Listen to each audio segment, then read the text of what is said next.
আসসালামু আলাইকুম, কেমন আছেন আপনারা সবাই? আজকে আমরা চলে আসলাম নোয়াখালী কলোজার ঘাটে।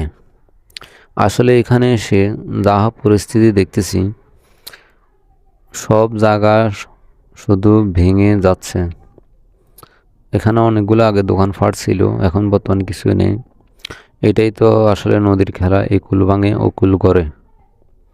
তো এই নদী আসলে যেভাবে ভাঙতেছে, আমার মনে হয় না এবারে বর্ষাকাল আসলে যেভাবে ভাঙা দেখা যাচ্ছে অনেক দূর ভেঙে যাবে।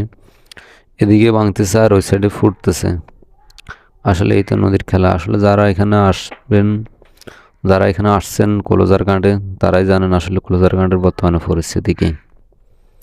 আসলে এখানে এইভাবে জায়গাগুলো ভেঙে যাচ্ছে, এই যে রাস্তাটা পুরাটাই ভেঙে চলে গেছে। সামনে আসলে আমার মনে হয় বেশি দিন লাগবে না, এই যে এখন আমরা যে রাস্তার উপর দাঁড়িয়ে আছি এইটাও চলে যাবে নদীর ভিতরে।